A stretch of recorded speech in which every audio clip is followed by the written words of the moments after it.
नमस्कार। All India anganwadi खबर channel में आप सभी का स्वागत है। चलिए जान लेते हैं बड़ी खबरें। सबसे पहले तो आपको बता दें, उत्तर प्रदेश के अयोध्या में आंगनबाड़ी कर्मियों की नियुक्ति हो चुकी है। यहाँ पर जिला कार्य अधिकारी के अनुमोदन के बाद सभी ग्राम सभाओं में आंगनबाड़ी कर्मियों के पद पर नई नियुक्तियां कर दी गई हैं। सीडीपीओ ने चयनित महिलाओं को नियुक्ति पत्र सौंपे हैं। आप देख सकते हैं तस्वीरों के माध्यम से। अब एक ऐसी खबर बता रहे हैं जो काफ़ी चर्चाओं में है। दरअसल आपको बता दें, फेस रीडिंग यानी कि फेस मैच होगा तभी पोषाहार दिया जाएगा। ये व्यवस्था पूरे देश भर में सरकार लागू कर रही है। बिहार के सीतामढ़ी से एक ऐसी खबर आ रही है जो फेस रिकॉग्नाइजेशन यानी फेस रीडिंग से जुड़ी हुई है। सीतामढ़ी में पोषाहार वितरण में कितनी गड़बड़ी की जाती है, किसी छिपा नहीं। एक और जहां अधिकांश केंद्रों का नियमित और सुचारू संचालन नहीं होता, तो वहीं दूसरी ओर पोषाहार के वितरण में गड़बड़ी की खबर है। इस तरह केस बराबर उजागर हो रहे हैं। हालांकि अब केंद्र राज्य सरकार ने आंगनबाड़ी केंद्रों पर इन गड़बड़ियों को रोकने के लिए ठोस उपाय किया है। यानी विभाग ने एक ऐसा ऐप तैयार कर लिया है जो चेहरे की पहचान करेगा। उसके बाद ही किसी बच्चे को पोषाहार मिल पाएगा। यह नियम पूरे सूबे में 1 अप्रैल 2025 से लागू भी हो चुका है। तो बड़ी खबर है कहीं ना कहीं, और ये पूरे यूपी में भी लागू होने वाला है और संभवतः हो भी जाएगा, क्योंकि इसका बहिष्कार लोग कर रहे हैं, विरोध कर रहे हैं, लेकिन इसके बावजूद भी सरकार इसको लागू कर रही है। अब ये कैसे काम करेगा इसको समझते हैं। जानकारी के अनुसार आंगनबाड़ी केंद्रों पर लाभुकों का चेहरा पहचान कर ही पोषाहार दिया जाएगा। अब पोषाहार के लिए लाभुक का केंद्र पर आना अनिवार्य कर दिया गया है।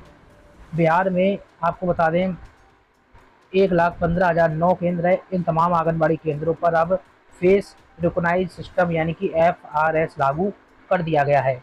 इसके पीछे मकसद है केंद्रों पर पोषाहार वितरण में गड़बड़ी ना हो पाए। विभाग की ओर से खास ऐप तैयार कर लिया गया है और उसे संचालित करने के लिए सेवकाओं को प्रशिक्षण भी दे दिया गया है। इस ऐप के लागू होने से क्या आप लोग सहमत हैं या फिर नहीं? कमेंट बॉक्स में जरूर प्रतिक्रिया रखें। रिपोर्ट के अनुसार आपको बता दें, सूबे के 1.5 करोड़ बच्चे, गर्भवती और अति कुपोषित लड़कियों महिलाओं को पोषाहार दिया जाता है। आंगनबाड़ी केंद्रों पर कुल लाभुक लगभग 1,07,00,000 हैं। इनमें लगभग 99% लाभुक का आधार लिंक हो चुका है। आंगनबाड़ी केंद्रों पर 6 साल तक के बच्चों को पका हुआ भोजन देने का प्रावधान है। कुल मिलाकर ये देखिए, आधार फीडिंग का काम अभी आप लोगों से तेजी से कराया गया। आप लोगों ने सोचा नहीं होगा कि आधार फीडिंग सरकार क्यों करा रही है। सरकार आधार फीडिंग कराने के पीछे फेस रिकॉग्नाइज सिस्टम लागू करने का मकसद बना बैठी थी, यानी कि FRS।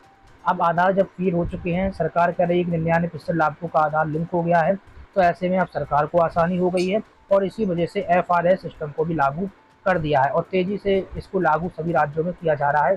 कड़ाई से पालन भी कराने को लेकर सरकार प्रतिबद्ध भी नजर आ रही है।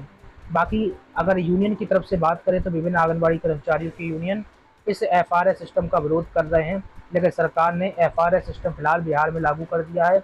यूपी में भी संभवतः लागू हो गया है। इसी के साथ ही तमाम जनपदों, राज्यों में सरकार धीमे धीमे इसको लागू कर रही है। बाकी बिहार वालों के लिए बड़ी दुखद खबर है, क्योंकि FRS सिस्टम को लागू कर दिया है। यहाँ पर भी विरोध हो रहा था। ये आपने फोटो देखी है या आपने एक वीडियो भी देखी होगी जिसमें एक आंगनबाड़ी कर्मी और शिक्षिका के बीच मारपीट हुई थी। दोनों एक दूसरे को गिरा गिरा कर मार रहे थे। आपको बता दें, इस फोटो के पीछे सच्चाई निकलकर सामने आई और अब कार्रवाई भी कर दी गई है। मथुरा के एक स्कूल में बच्चों के सामने शिक्षिका और आंगनबाड़ी कार्यकर्ता में मारपीट हुई थी। इस लड़ाई में बच्चे पीछे नहीं रहे। बच्चों ने भी महिलाओं को लात मारी थी। वीडियो आप लोगों ने देख ली होगी। मामले में शिक्षिका और आंगनबाड़ी कार्यकर्ता दोनों को निलंबित करने की खबर आई है। तो मथुरा के एक स्कूल का ये मामला बताया गया।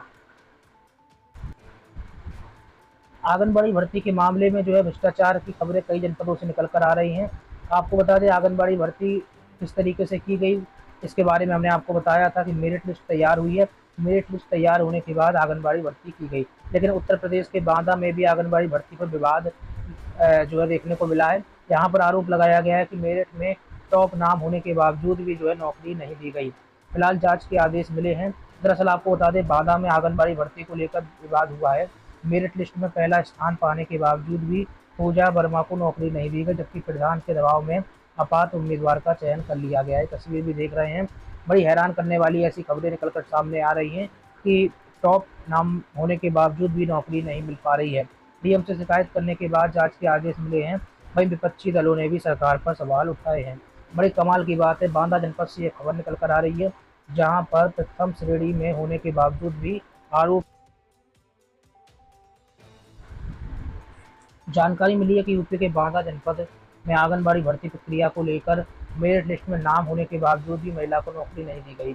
बदौसा थाना क्षेत्र की रहने वाली पूजा ने डीएम को दी गई शिकायती पत्र में बताया कि उनका पति अनिल कुमार गंभीर बीमारी से पीड़ित है और परिवार की आर्थिक स्थिति भी खराब है।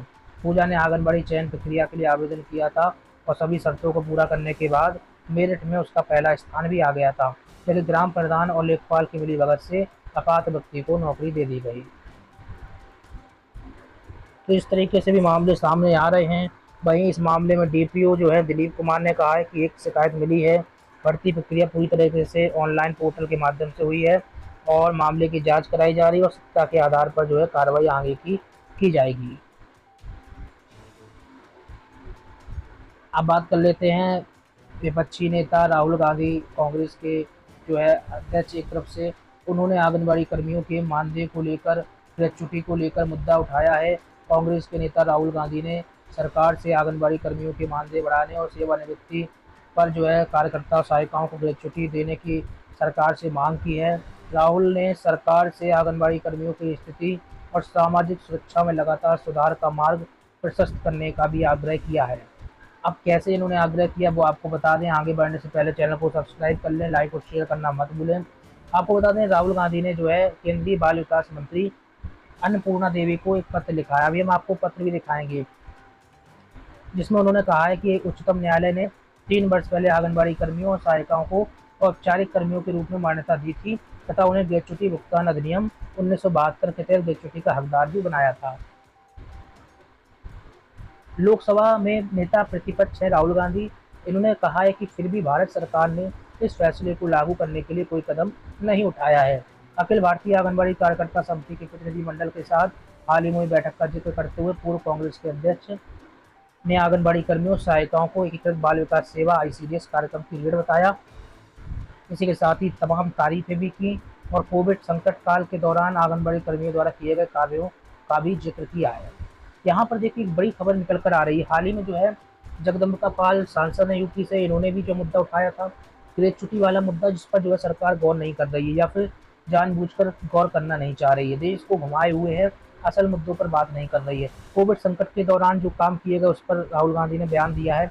वहीं 26 मार्च को लिखे गए पत्र में उन्होंने कहा है कि राष्ट्र के विकास के लिए अपनी कड़ी मेहनत के बाद भी आंगनबाड़ी कर्मियों की स्थिति जो है दयनीय है। प्रतिनिधिमंडल द्वारा उठाया गया सबसे महत्वपूर्ण मुद्दा ग्रेच्युटी का भुगतान न होना था। उत्तर प्रदेश सहित देश के तमाम राज्य ऐसे हैं जो ग्रेच्युटी वाले मुद्दे पर चुप्पी साधे हुए हैं, बल्कि सुप्रीम कोर्ट जो शीर्ष कोर्ट के दिशा निर्देश हैं उसका भी अनुपालन सरकारें नहीं कर रही हैं। ये बहुत बड़ा मुद्दा है। वहीं आपको बता दें उत्तर प्रदेश सरकार को हाई कोर्ट ने कहा था कि पालन करे, उस मामले पर भी उत्तर प्रदेश सरकार ने अभी तक पालन नहीं किया। वहीं ग्रेच्युटी वाले मामले पर सुप्रीम कोर्ट ने गुजरात हाई कोर्ट को दिशा निर्देश जारी किए थे। तो फिलहाल ये बड़ी अपडेट है। आंगनबाड़ी कर्मियों सहायिकाओं के समर्पण को देखते हुए, त्याग को देखते हुए जो है सेवानिवृत्ति का लाभ भी दिया जाए, इस तरीके की मांग जो है पत्र में की गई, जो हम आपको स्क्रीन पर दिखा भी रहे हैं।